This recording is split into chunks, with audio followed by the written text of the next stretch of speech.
Hello বন্ধুরা, কেমন আছো? প্রিয়াঙ্কাস আরো একটি ব্লগে তোমাদের সবাইকে স্বাগত জানাই। আজকে রবিবার আর আজকে ছিল দিনটা রথযাত্রা। খুব শুভ দিন, শুভ রথযাত্রা তোমাদেরকে। আর আজকে আমি কি কি করছি, কি কি করবো সবকিছুই তোমাদের সাথে শেয়ার করব।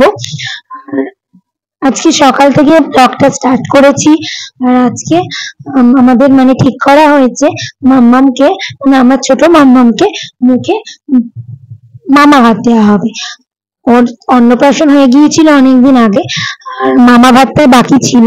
কারণ 1 বছরের আগে আমার বাপের বাড়িতে আমার ঠাম্মা মারা যায়। তো সেই কারণে মুখে ভাতটাও দেওয়া মুখে ভাতটা আমার ভাই দিতে পারেনি। আর মামা ভাতটা আমি ঠিক করেছিলাম ভাইকে দিয়েই দেওয়াবো। তো মামা ভাতটা আর কি 1 বছর পরেই, যখন সবকিছু হয়ে যায়, কমপ্লিট হয়ে যায় 1 বছর পর। তো অনেকদিন ধরেই দেবো দেবো করে দেওয়া হচ্ছিল না। তো আজকে যেহেতু খুব শুভ দিন, রথযাত্রা, জগন্নাথ দেবের একটা বিশেষ দিন, তো সেই দিনটা আর কি আমরা ঠিক করে মামা ভাত দেবো। মুখে প্রসাদ আমার মামা মেয়েদের, 2 মেয়েরই আর কি মুখে প্রসাদটা জগন্নাথ দেবের মহাপ্রভুর প্রসাদ দিয়েই আর কি মুখে প্রসাদটা দেওয়া হয়েছিল। তো ঠিক করা হয়েছিল যে রথযাত্রার দিন মামা ভাতটা দিয়ে দেওয়া যাক। আর ভিডিওটা অনেকদিন আগের করা, আমি সত্যি কথা বলতে টাইম পাই না, তাই এডিট করতে পারিনি। আর এখন এডিট করেছি, তাই তোমাদের সাথে শেয়ার করলাম। তোমাদের কাছে সরি চেয়ে নিচ্ছি, ভিডিওটা এতদিন পর তোমাদের সাথে শেয়ার করলাম।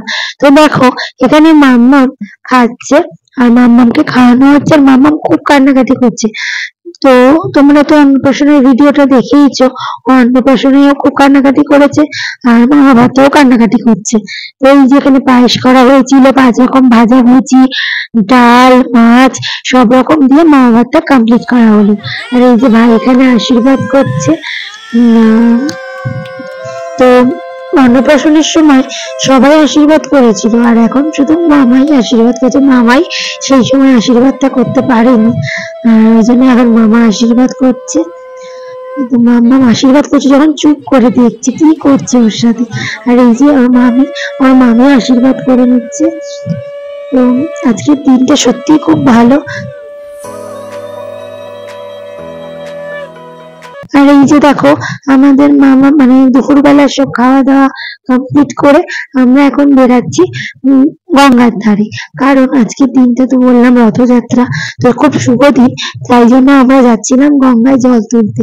আর আজকে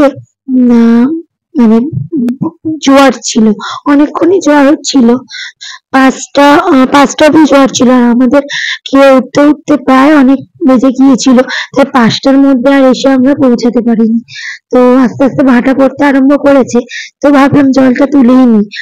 ভাটার জল সাধারণত সচরাচর আমরা তুলি না, কিন্তু কি করব, চলে এসেছি, ভেবেছিলাম মনে হয় জোয়ার আছে, তো তুলে নেওয়া যাক। খুব এখনো পর্যন্ত সেরকম ভাবে জোয়ারটা পড়েনি, সবে পড়ছে, তো তুলে দিলাম।